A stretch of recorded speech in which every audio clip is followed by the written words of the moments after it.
the Raptors Show on the Sportsnet Radio Network. Make sure you find the Raptors Show wherever you listen to podcasts and subscribe, and please rate and review the show. A reminder, we're streaming live on Sportsnet's YouTube channel and airing live on Sportsnet 360 Monday to Friday from 2 to 3 p.m. I'm your host, Wim Lou.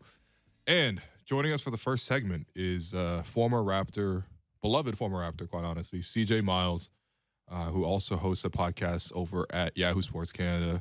CJ, how you doing? I'm good, man. How you?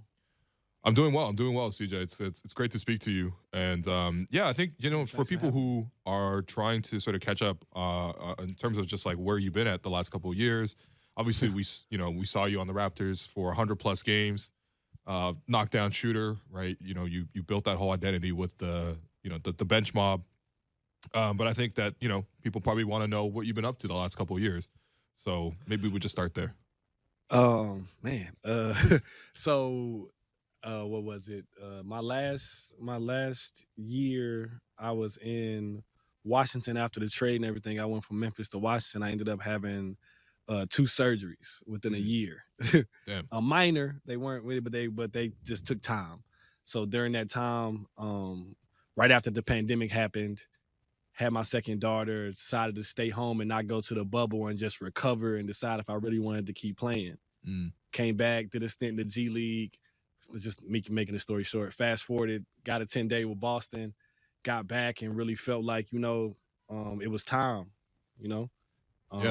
17 years of in this league. I had a great career, I had a great time, but I felt like it was time, to be home with my family and start exploring life. I started to feel like there was more things I could be doing and things I would enjoy doing, still attached to the game, obviously, but I thought it was time, and now I'm here. I'm doing, like you said, the podcast with my man Amit over there on Yahoo Sports, and just being a dad, taking kids to school, making breakfast in the morning, stuff like that. No, that's dope to hear, man. Because first off, 17 years in the league, that's such an accomplishment. You were one of the last couple of straight from high school to the NBA. And you made that difficult jump, and yeah, I think even just over the course of that time, when you spend that much of your life sort of totally dedicated to making it at the highest level and being a great pro and all that kind of stuff, like there are a lot of sacrifices that go into it, right? So I think now that you get to really enjoy the rest that life can offer and spend time with family, that's awesome to hear. Yeah, I had a friend ask me the other day, he was like, "What you been doing, man?" I said, "Checking the mail." Like on time before it fills up, like. Yeah.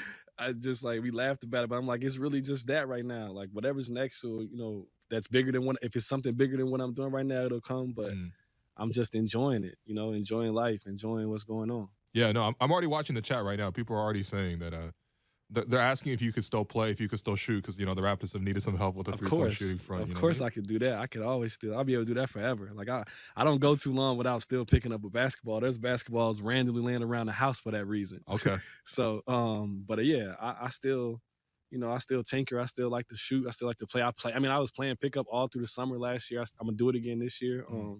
It's just the game is. I'm forever a hooper. That's never gonna leave. Yeah. True. Okay, you know what? Actually, CJ, I wanted to get to a couple Raptors topics, but I actually wanted to start with you in particular because, again, I was just looking at your, career in total, right? Coming into the league straight from high school, you were 18 when you were first hitting the league, and of course, that you came up through Utah, and that was while Jerry Sloan was still there, and for you didn't really get that many minutes until probably 2-3 years into your career, yeah. So. I want to ask about sort of that process of when you're a young guy coming into a winning program like that, what is the process in terms of just like earning that respect from coaches, from teammates, in addition to working in your game that eventually allows you to sort of get onto the floor and eventually start to actually build your career? The biggest thing the first thing is you just got to want it more than all the things that are in front of you that seem like obstacles, there's a lot that come from building from that standpoint. I like you said, I come in at 18. I am the youngest player ever in Jazz history. Probably going to stay that way because of the rules. Right. Meaning I have a coach that does not like young players, has already confessed to that, and I come in as the youngest one ever. So they already don't know how to deal with me. Like, you know what I mean? Like I'm already not that they didn't take great care of me and I am not grateful for everything that was done, but that first 2 years, there's just a space where I'm a kid. Like nobody knows. Yeah. Like what do we deal? And so with that, and me on the other side not knowing what's going on at all. So it's just about figuring out how to work. You just got to figure out how to work and put your focus on what it is you want and go chase it, because there's going to be a lot of things thrown in front of you, and you just got to keep going for what it is that you set your sights on. Yeah, for sure. And I think it's important, I think, throughout any player's journey, or even just in any sort of walk of life when you enter a new industry, where you need people who are veterans, who have done it before, who have some experience. Because I think there's one thing in life where you can like make all the mistakes yourself, and you probably learn the best lessons by being burnt yourself. But also I think having that veteran, having that mentor, having that big brother in that sort of locker room setting to sort of help you avoid some of those mistakes in the first place, I think is also hugely 100%. valuable. And I was thinking about 100%. sort of when you came to the Raptors, that was a big role that you played for the bench mob at that time. And I'm thinking about even now in the Raptors, you got a guy like Thad Young, who I understand you're good friends with as well. Yes, Can you sir. sort of explain that role in terms of that importance of that mentor and that veteran, and sort of like what type of things that's sort of helping with a younger team? So it kind of feeds into what we were just talking about, right? So like you kind of become what you wish you had or what you didn't have, or where you see holes in things after you go along your path. So I think Thad the same. Thad, he went to school, but he was fairly young when he came in, and having somebody that can help shave some time off of those lessons, or the amount of those lessons you have to go do by yourself that might take 2 months for you to get up and get through, with having somebody that's done it to be able to be like, hey, look, don't go that way. Having that guy makes a tremendous difference for the end of the bench with those young guys when they coming up. And one of the things, like with my identity with the bench mob, I tell people all the time, I didn't give them any like special like juice or anything. I just know when I was their age, the biggest thing that I lacked was just confidence in my abilities. Yeah. Just to go out there and just play and believe in the fact that I'm here because they came and got me. It's not like I got lucky and tripped through the door and they put a jersey on me and was like, hey, try this out. Like they came and sought me out. And that was the biggest thing I tried to instill in those guys. Like, look, man, go, play, be free, be the person that you are. That's what got you here. And that's the biggest thing that I think that is needed the most from veterans to young guys trying to come up. We had an episode earlier this year talking about Johnny Flynn, and that was one of the biggest things. I don't know him, and I didn't want to seem like I was trying to like big homie him and not knowing him. But one of the things I tried to relay in that thing was just continue to work, continue to go, continue to believe in all the skills that you have, because they are going to put you in position to grow within the game. They will. You just have to keep sharp. And it's almost impossible because the coach is going to look down there after 3 weeks and say, hey, you're going to start tonight. And you got to be perfect that night. You know what I mean? That's a tough place to be in. Yeah, no, and I think that, it's clearly something the Raptors are valuing, right? Because I think last year when they were talking about how, they traded for Thad and they brought him in, and of course the intention was to re-sign him, and obviously he's on the roster now. That was the idea, right? With the younger group, like who is that kind of voice in addition to Fred and Pascal, which is funny how quickly the NBA works, right? Like when you last played with them, crazy. Those are the young guys, and now they're already the vets. But you got to bring in true vets like that who have played, 16 years and counting now, and that helps with the locker room. And I want to talk about that bench mob because I'm curious, because when you look at them now, right, guys that you were playing with, DeLon Wright, I just saw he had a really nice game with Washington. They won last night. He was a big part of that fourth quarter. When you look at Norm Powell, who obviously is making good money over with the Clippers, and he's worked so hard to get to his point. Fred VanVleet is an all-star now. Pascal Siakam is an all-star, all-NBA, made the max. These two guys are champions. Jakob Poeltl, obviously with San Antonio, that's not necessarily – they're developing right now, but he's proven to become a really valuable NBA player. You hear him talking about all the time about how much he's one of the underrated players in the league. That's got to make you feel really proud, right? To watch these young guys like get into the positions where not only are they making their careers, but they're able to make generational money that's able to take care of their families. Man, it's great to see.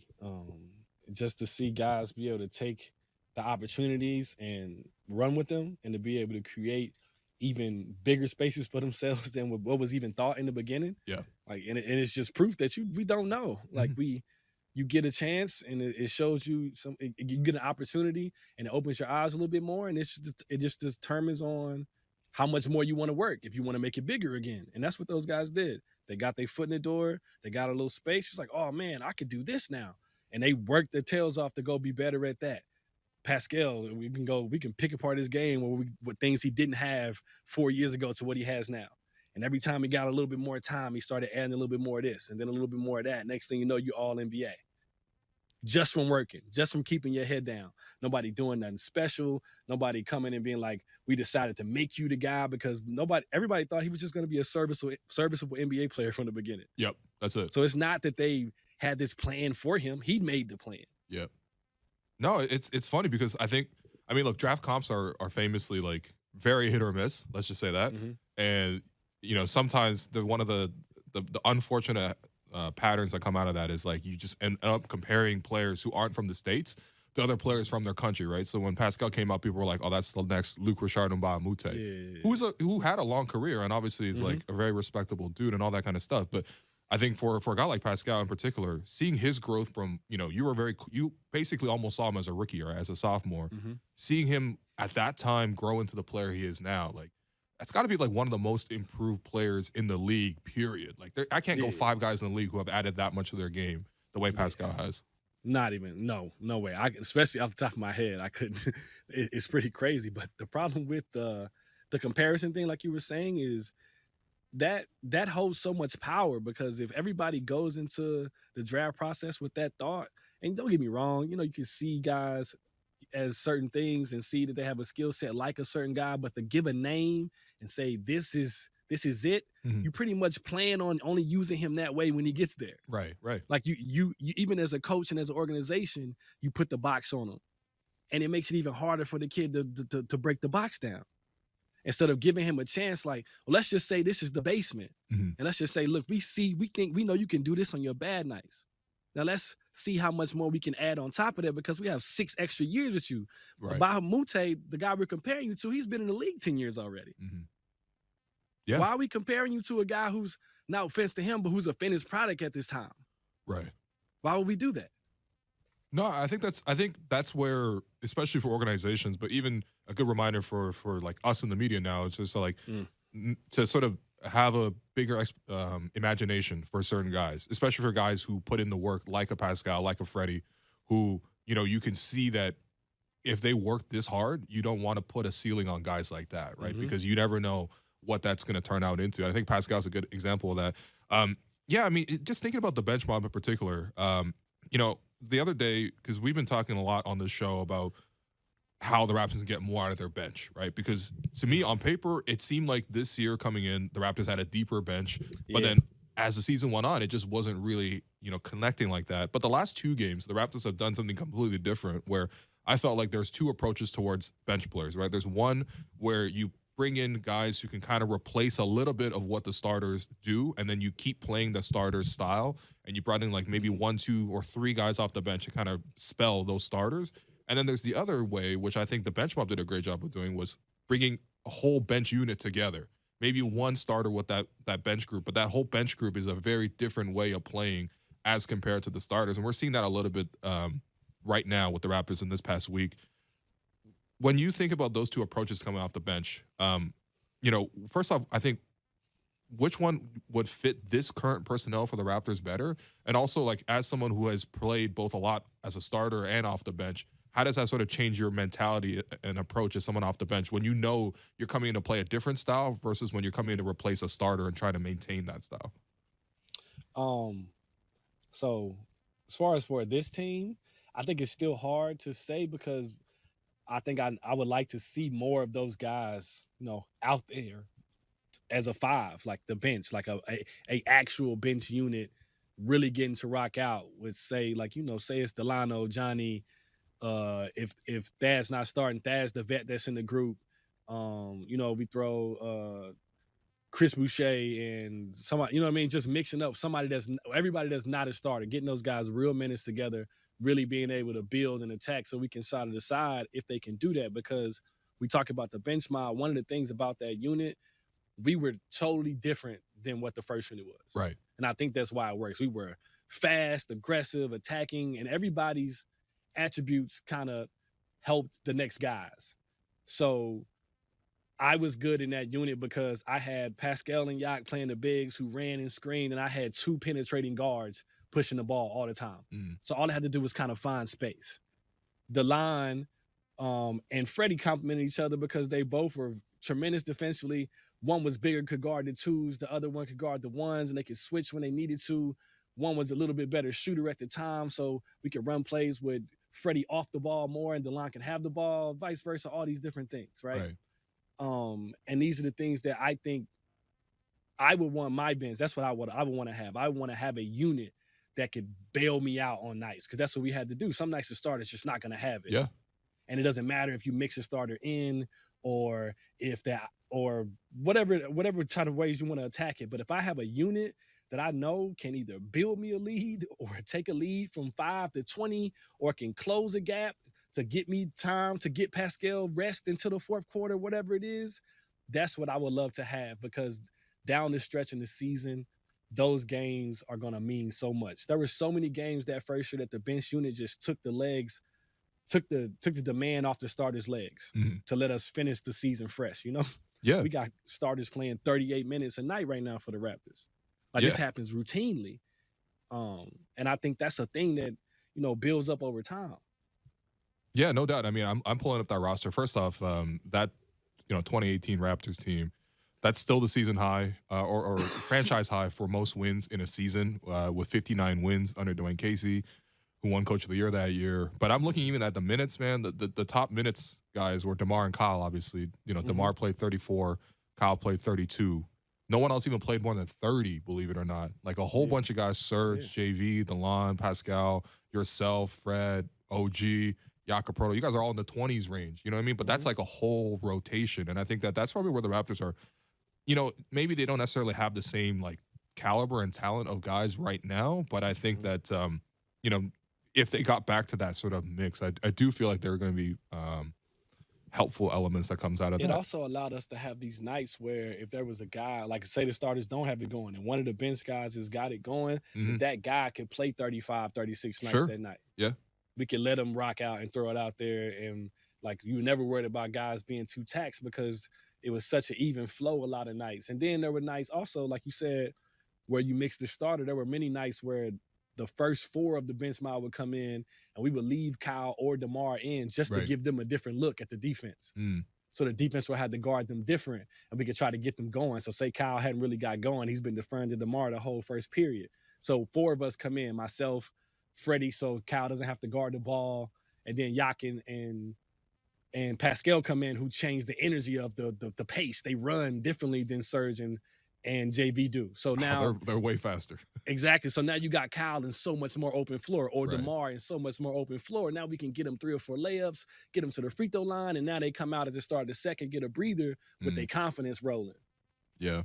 No, I mean, the way you're talking about right now, I'm really nostalgic for it, because I kind of really want to see the Raptors get back to, you know, that kind of position, because I think in addition to that is it really helped the Raptors foster their reputation as a developmental franchise, right? Because we know that, like, outside of occasional free agents, right? Obviously, you joined the Raptors as a free agent. You're one of the Raptors' best free agent signings. Like, this is not just because you're on the show. This is like me watching the team for like 20 plus years, right? Like, a lot of free agent signings don't really work out here. That's not Toronto's reputation in the way that it might be for like a Miami or for like a LA or for whatever. I didn't know that until I got there, actually, you know? Yeah. Like, that there wasn't a lot of guys that had signed and, like, had come to fruition or did the things that they thought they were going to do there. Obviously, mine was cut short, but I understand what you're saying. And it's pretty crazy, because that's been a good team for a while. Yeah. But it's all development, you know what I mean? And that's what, when you look back on that team, right, when I went back with you about all the bench mob guys who still have, like, in the prime of their careers and they're making good money and they're in winning organizations, like, they were able to develop and grow all of these guys. And I'm wondering, like, how they can get almost back to that kind of same style and reputation, because I do wonder about the culture of player development, right? And I think, you know, for people on the outside, we look at it as like, oh, the Raptors really develop players really well. But I wanted to get to know, like, how much of that is the Raptors, like, direction and development and what kind of training programs they put in for the players, and how much of that is just the players themselves taking it upon themselves to go the extra mile to get themselves to the point where they can, you know, be like a Fred or be like a Pascal or be like an OG. I think that's a tough one to answer, because it's kind of a two-way type of street, because the Raptors are great with the young guys about getting them in the gym, drilling the principles and the stuff that they want to do in the program, making sure they get their shots, get their work, get their individual things and all the different things they need to do. Johnny's great in the weight room. The training staff is great. Like, they're really great about providing all the resources. Now, if I'm a young guy and I'm going to do all this work and we got a reputation for developing guys, for me to start, how's the best way? I don't want to say it has to be this way, but for me to start really going the extra mile, there's got to be some reward for all the work I'm doing. Mm. So you got to trust me a little bit more. Even when I do make mistakes, you know all the work that I'm doing every day. And I'm not saying you leave me out there and let me lose the game for you, but there's going to have to be some times or some runs where I'm going to have to get 22 minutes tonight. Like I'm going to have to get a 10-minute stretch, even if I turn the ball over twice in the first couple of minutes I'm out there. Because this is the only way I'm going to start to see that work come into fruition. And then it's going to be like, oh, like we talked about before, oh, I can get better. I can get better at this. I can get better at that. Because now I have more experience to draw from. Right. If every time I get out there, I'm only drawing from the mistakes I've made and being yanked out of the game, it's hard to step into the game with confidence. And this goes back to another thing we talked about. It's crazy from this position. Like it's an uphill battle. It's really hard. Guys that make themselves rotation players from being young guys that don't play, I don't think we talk about how hard that really is. Mm. Yeah, well, I mean, how much of that in your experience, because obviously, you played a long career, you played a lot of different NBA stops. How much of like players sort of making good on their potential, right? Because I think probably we as I think the media and especially as even the executives and fans, everyone looks at people as potential, but people are just people, right? And until you really do the work, potential is just like this idea. How much of like players ultimately making it and ultimately making a lot of money and making a long time in the league is just about how much they work versus necessarily how much potential that they have? A majority of the time, it's pretty much that. Yeah. Because we can talk about plenty of guys with potential falling out of their pockets. Like, and some of them will stick around still and they'll have decent careers and they'll never get to, like you said, people just the idea that we thought. And I think that's the reason for the comparisons on the drafts too. Right. Because now we put the comparison on it and, we can kind of, it's a business still. So I got to kind of have a map. I want to make a map anyway. But at the same time, if I only give you this as your comparison, then this is all we're ever going to work towards. But if I also come out and say this second round pick's the next Michael Jordan and he's out of the league in 2 years, I look crazy and I lose my job. Yeah. So, like there's this thing that falls in it because of the business part. Like we're not just looking at it to just encourage the players and make the best players out of every single person, because next year we're going to draft again. There's going to be a trade made. Next year we're going to draft again. There's going to be another trade made, or somebody's going to say they're not unhappy somewhere and we feel like they can change our program. All these things that go into this don't always allow that development part to go the way it should go. Yeah, no, facts. Honestly, man.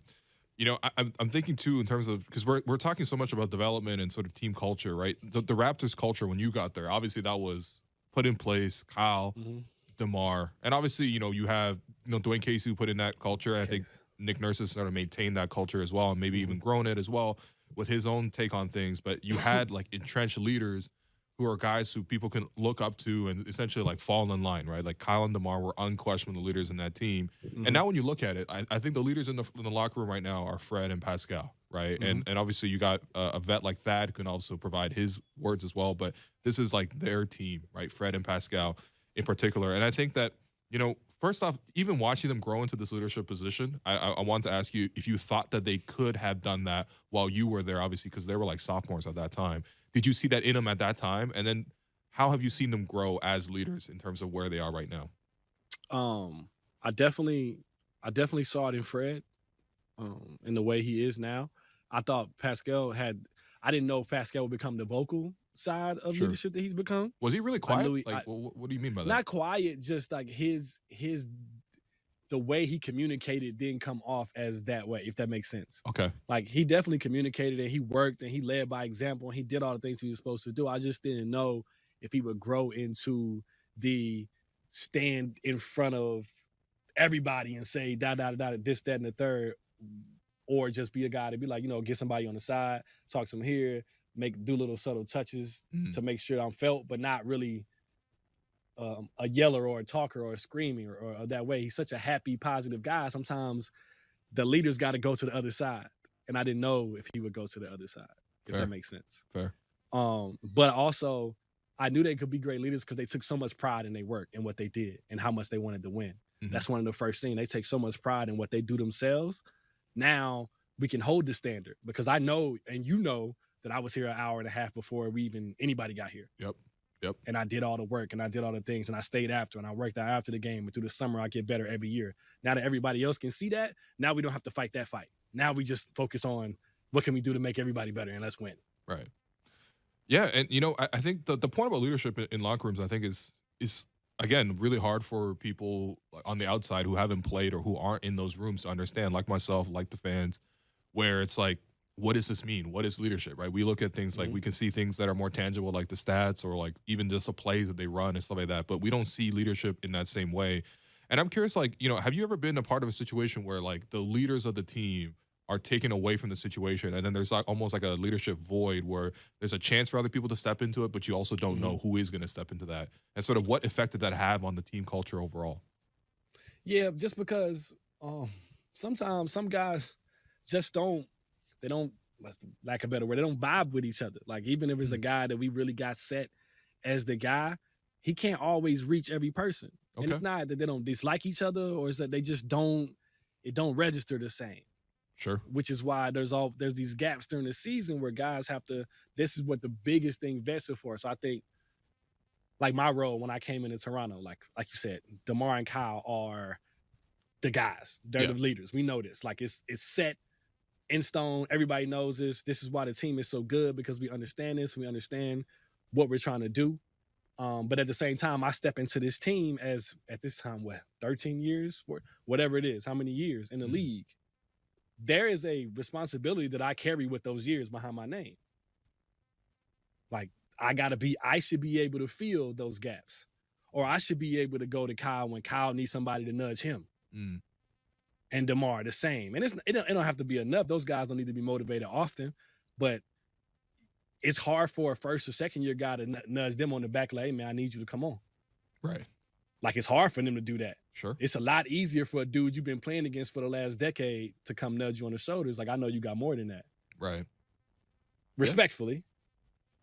But I mean, like, that's probably what Thad is ahead. doing in that locker room. You know what I mean? Exactly. Yeah. And you don't even have to be playing a lot. Like, you don't have to be playing a lot. You don't got to average 20. You don't got to average. Because sometimes we look at the leader, like you said, as being the star guy, the guy that fills the stat sheet, does all the things. And that is usually the case. Like, and there's also some guys that are just good offensively that don't make them leaders. Like, there's a lot of guys in the league that could just score the basketball. That does not make them a leader. Sure. So there's different things that's another conversation. But I think you just need guys that understand the feel of the team and guys that have won before and been around and seen it. And it's important to have guys like that. And we got a lot of youth in the league right now. Right. And you can see it around the league where guys could benefit from just having a guy that's like, hey, man, like, I did this before. I've been here. I had this team. I was on a team built exactly like this one. This is not the route we need to go. Or I see where we slipping. I can see little things that could turn into big things. Right. No, and it's curious, too, because I think, like, so much of that is, like, people skills, right? And when I think about the league now, I mean, especially with LeBron talking about how, like, it'd be so awesome if he got one day to play with his son and sort of, like, I mean, that's a literal generational gap. But I do feel like, isn't there a bit of a generational gap in the league right now? And for, like, the vets right now, like a Thad Young who's trying to talk to, like, let's say, like, Scotty, right? Like, they had that little thing that kind of whatever, kind of a nothing burger, really. But, like, those kind of moments, there is a kind of a generational gap. Like, how did you manage that? And how are people supposed to manage that? You know what I mean? You're reaching kids who are, like, born 2003 now. Like, it's like you just kind of, I feel like you just kind of listen. Like, okay. I just kind of, keep I don't force nothing on it. I just make myself available. You know what I mean? Like, I don't try to tell you this, that, and the third. There's a chance for us to have a conversation about something. We speak about it as men. Like, I know I got this many years, you got this many years, and I've done this, but like, we still got the same goal, which is for us to be better and us to win the game. So whether who's playing right now, me or you or whatever it is, but whatever we can do to get better, if I approach you that way, then it makes these exchanges easier. I said with the bench mob, and we keep talking about it, but when I was with them, like, that was the biggest thing. I did not approach them like, hey, give me the ball. Right. Yeah. I'm the guy. I'm the one to carry this unit. Yeah. I did not. It was never no approach like that. I was like, yo, how can we be the best bench in the league? Yeah. That can't be the best bench in the league by yourself. Nobody can. So like, how can we do that? That was the first thing. The first thing was just put the thought out. Best bench in the league. Every day, every game before jump ball, I would go down the bench line when they were getting ready for tip off, and I would say best in the league to every single person down that line before it even was said, thought about, before we even knew who the bench mob was. Right. That was just the saying. Right. That was what it was. Then after that, now the conversation is, all right, we want to be best in the league. I need you to be able to guard this guy. You need me to be able to make this shot and to be able to guard some power forwards and small forwards. Now we can start talking about the things that we need to talk to as far as the leadership part. Now we're leading each other. Yeah. Yo, CJ, are you sure you don't want to come back, man? I feel like the Raptors can really need you, man. Not just the shooting, but all this other stuff too. Now, listen, I think the other thing that I've actually heard you already speak on this, but I wanted you to, share your thoughts here as well, because obviously as someone who is, literally one of the most accomplished three-point shooters in league history, you can really look it up. But like, in particular, when you're watching a team go through shooting struggles, right? Because we've seen, obviously, there's a lot of conversation about Fred not shooting the ball well.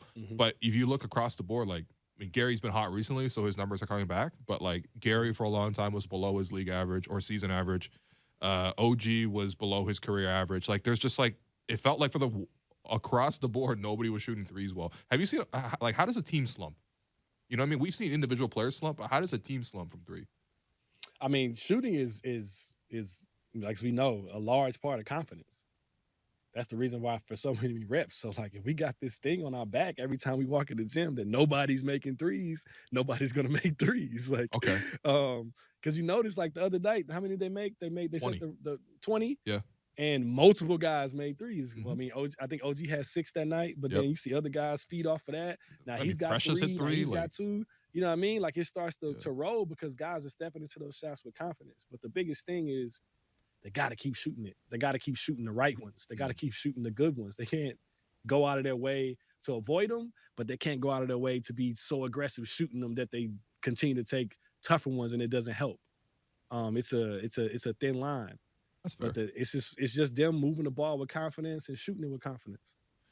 As a guy who obviously was a fantastic three-point shooter, did you sometimes take a harder three sometimes once in a while just to like sort of like take the lid off and almost take give a confidence to your teammates? I did, just to be aggressive. I did, because so it's a little different when you're the guy who is the quote unquote shooter, right? So defenses are going to guard you a different way. Sure. So like my gap is a little bit for shots is a little bit slimmer. So there was sometimes just to be aggressive so we could get some going, or to even just make a play work the second time I would come off of something and not take a terrible shot, but take a tough one just to be able to shoot a shot that was makeable, I felt.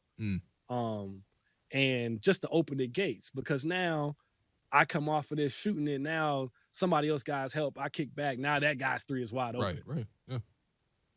Yeah, because go ahead. No, I was going to say, because I feel like that almost hurts your percentages in a way, because you're essentially choosing to take a tougher shot, but it's for the good of the team in that way. And of course, you got to know, you can't just take every three and say this is for the good of the team. You know what I mean? Like, you obviously got to have discretion. Because also, my job as the shooter is to make opportunities to make shots and shoot shots. That's fair. And I can't also go out there and not shoot the ball. Yeah. I understand part of my job is to make them too, and they shoot a percentage, and it's a little different now because we shoot so many. And they want so many. The percentages, like the league average is a little lower. There's not, there's guys shoot like the 37 is excellent when you're shooting 5, 6, 7 threes a night. Right. Yeah. Especially the type of, like, you shoot them off the move, off the whatever. But if you go look up the other stats, stand still in the corner, you got to shoot like 45, 46. Yeah. That was the way we used to call it carrying the threat. So I just wanted to make sure I was a threat to the defense in everything I was doing. Yeah. No, I mean, which is the same way everybody should be. Yeah. And trust me, man, that was one of my favorite seasons. And watching you in particular with that bench group, because at that time, like the shooting for a guy like Pascal, obviously Yak is still not a shooter, but Freddie obviously grown so much as a shooter. DeLon has grown as a shooter, but at that time, like, you were like the one shooter in that lineup. Fred obviously can knock down a three, but not the same way as he can right now. So yeah, no, I mean, it's curious to pick your brain. But listen, CJ, we took up so much of your time. Really appreciate it. We got to have you on again another time, because it's just great chatting, basketball with you. But before you go, just plug your show, man, because I think people are probably going to want to know a lot more of what you have to say especially after hearing this convo. So where can they find you?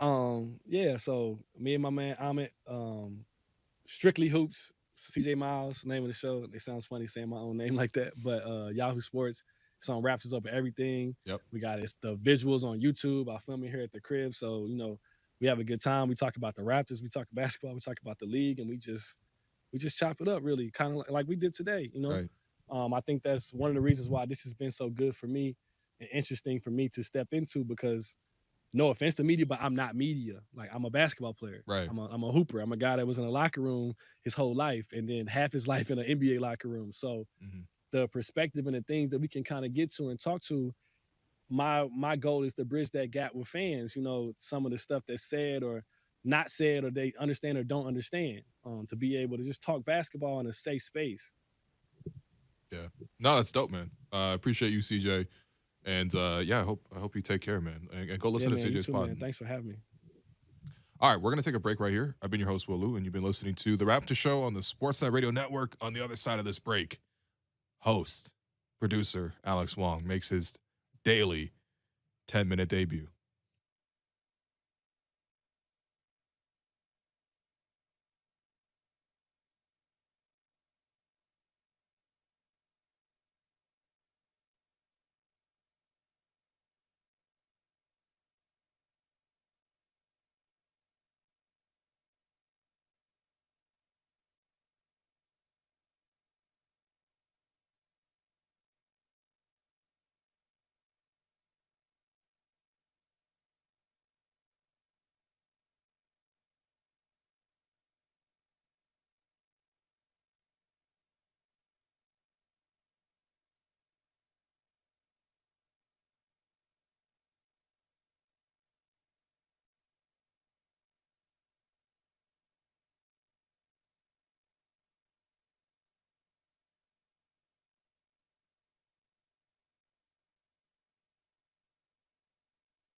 Welcome back to the Raptors Show on the Sportsnet Radio Network. I'm your host, Wim Liu.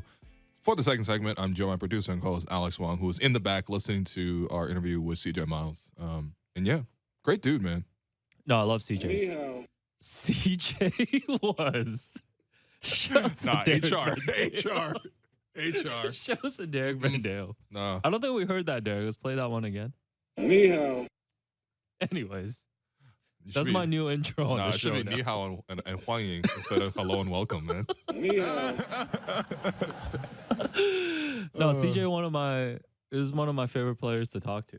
Yeah, Just like in the locker room, whenever you want to pick his brain about any topic. And I think anybody familiar, like not just from the first segment that you talked to him about, like just on the podcast with Amit Mon at Yahoo Sports Canada, our former teammate. Like I think he just loves talking hoops and he's got really great perspective. Yeah, no doubt, man. I appreciate CJ for his time. Really could have talked to him for the whole hour. No, I didn't. We had to, we had to get your thoughts on basketball too, man. I know you've been thinking about this stuff all the time. Now, actually, real quickly, in your time here as a Raptors reporter and media person, I don't know why it's so funny for me to say it. You have been one of the most accomplished ones here. Who give me your top 5 for Raptors interviews? Oh man, top 5. Fred. This is in no particular order. Okay, all right. You don't have to offend anybody. Oh, Damn, no, because play political with. Apparently Fred's no like, media. Yo, how are you only ranking me 5th? Apparently no media can criticize Fred. Fred's gonna do a post game interview tonight. He's gonna be like, yo, you said CJ Miles over me? CJ over me? CJ Miles is definitely up there. Yeah. Marc Gasol, I only got to talk to Mark a couple times, but Mark was always very insightful. Yeah, and very patient too. I remember patient too. Yeah. Honestly, I throw DeMar in there too. Oh, DeMar guaranteed. DeMar was another guy I only got to talk to like one-on-one a couple times, and one of the times was for when I was doing a story, just remembering Kobe's 60-point game, and was able to sit down with him, and you could tell just how much, like everybody knows how much DeMar reveres Kobe. Oh yeah. But like he's legit a Kobe stan. It was after practice. The PR brings players over. Sure. And usually the players just kind of want to get it over with. I think they're nice enough about it. But they want to go home or, hit that Thad Young 3-hour ice tub type joint. But DeMar's like, what do you want to talk about? I was like, yeah, I'm just doing the story, for Slam about Kobe. Yeah. And he's like, oh, okay. And then he just like pulled me over to the side, like sat down, just like on the floor. And he chatted for like 40 minutes. Like he just wanted to reminisce. And I think, yeah, so DeMar, I guess that's only 4 right now. That's only Which 4, other role players have come through? Corey Joseph, Bismack Biyombo.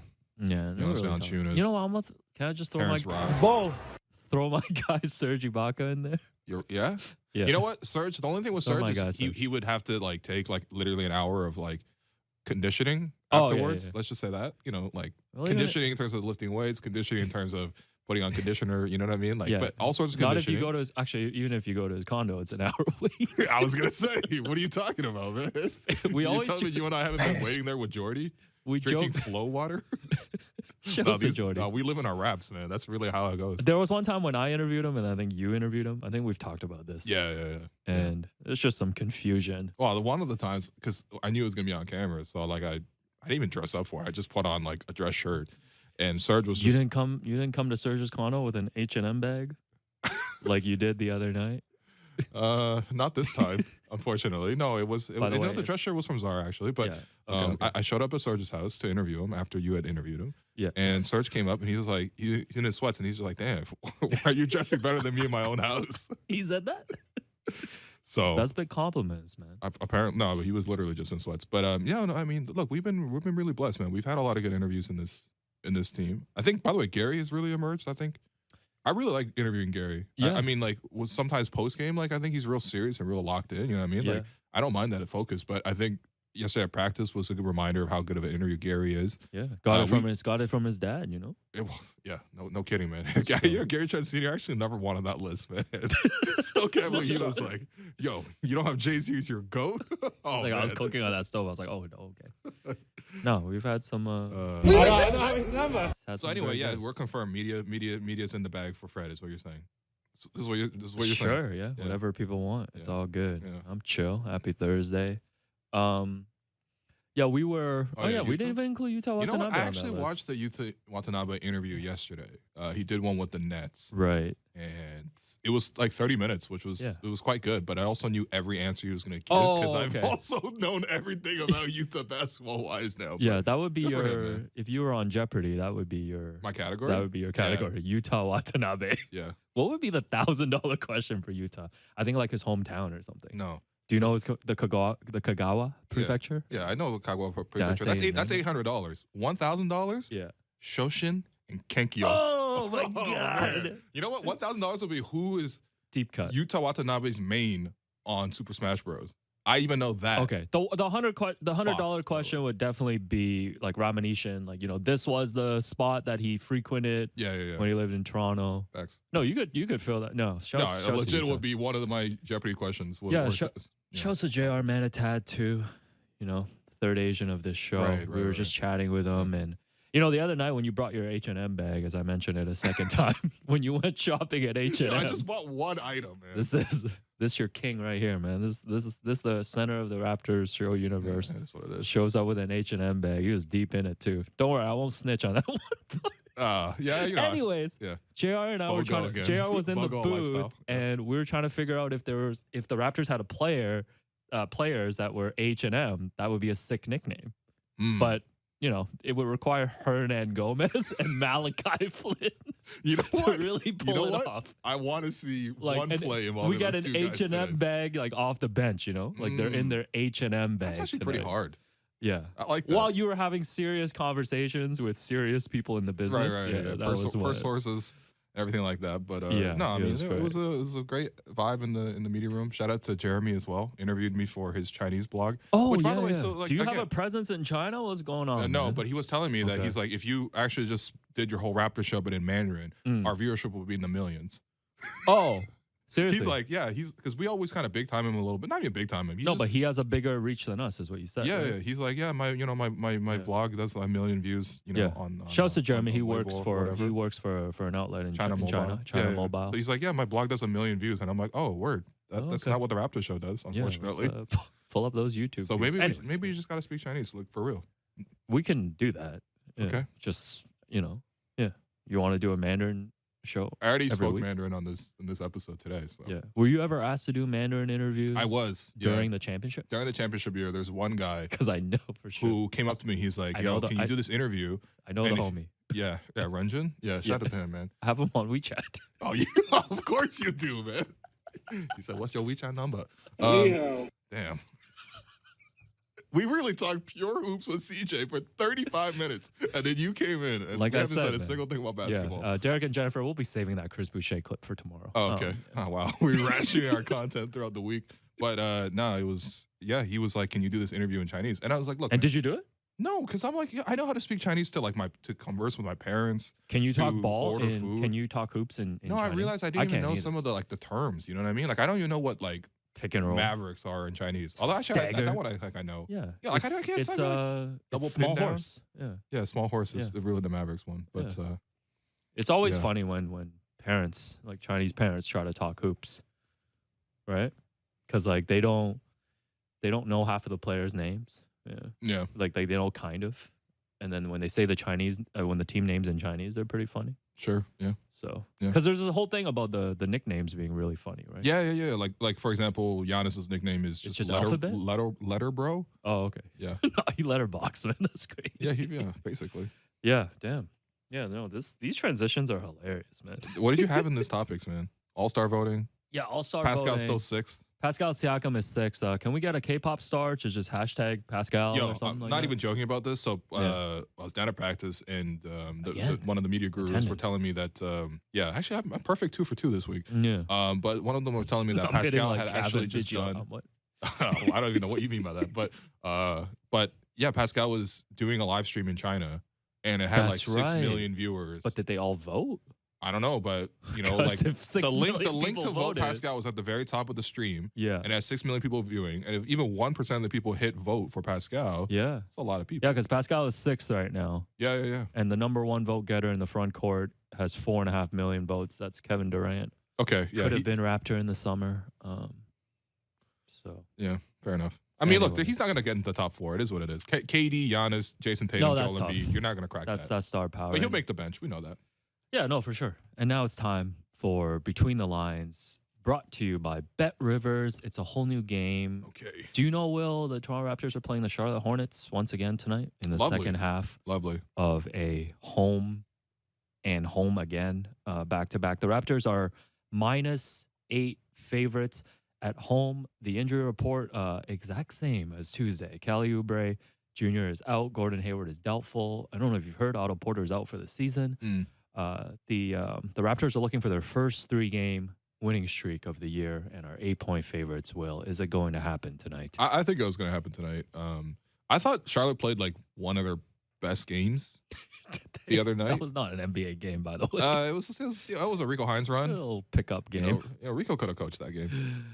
But no, seriously though, I do think that Charlotte played really well offensively. I think the Raptors can do better defensively against them though. That was the bigger thing. It's just like they let LaMelo do kind of whatever he wanted. And man, my takeaway was just it was fun to watch LaMelo. I'm really excited to go down to the arena and watch him again He because needs to be on a good team, man. He can shoot from 40, but he can also like really drive in and make all these passes. Playmaking is hard crazy. to trap this guy because he's able to keep his dribble alive and he's also able to make really clever passes. You don't really know which side of the floor to tilt him towards because he's really the one at all times in control of it. So, yeah, no, it's going to be fun. But I do think the Raptors can guard them a lot better. I also think that Rozier hit a number of really tough shots. And who knows? Maybe he'll do that again. And who knows? Maybe the Raptors won't hit 23s. That's not going to happen again. They were like a terrible 3-point shooting team, and they were just making all kinds of shots. But I will say, so the Hornets have the worst offense in the NBA and a bottom 5 defense. The other line to look at is the over-under, which is at 232 tonight. On Tuesday, the Raptors and Hornets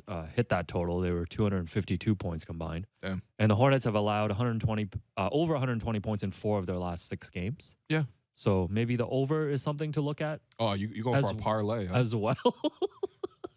I'm just learning. I'm learning Why on the job. does it sound like you're speaking French? This guy's like, oh, you ordering the parlay. Once again, listen to the first half with CJ Miles. That was a great one. Strictly hoops, and now it's strictly non-hoops. No. So the pick for me, I'm going to go with Raptors -8, and I like the over as well on the 232 points. Okay. All right. Any other gambles you might make across the league? No, I think strictly Raptors. Fair enough. Strictly Raptors focus tonight. Once again, ran out of time to talk about the Pacers paying a fan $500. Don't worry, we have another chance for the tomorrow. half-court show. We have another chance tomorrow. Savannah Hamilton will be joining you. Yeah. That was Between the Lines, brought to you by Bet Rivers. It's a whole new game. And that does it for us today. I'm your host, Will Lou, and you've been listening to The Raptors Show on the Sportsnet Radio Network. Make sure you find The Raptors Show wherever you listen to podcasts and subscribe. And please rate and review the show. A reminder, we're streaming live on Sportsnet's YouTube channel and airing live on Sportsnet 360, Monday to Friday from 2 to 3 p.m. Thanks once again to producer and co-host Alex Wong. Thanks to CJ Miles, who Alex had put second in the rundown somehow, ahead of himself. Our board producer, Derek Brandale, and Jennifer Rolnick. It's an ego thing, man. For helping us at YouTube, and we'll be back to talk to you tomorrow, hopefully after the Raptors win 3 straight.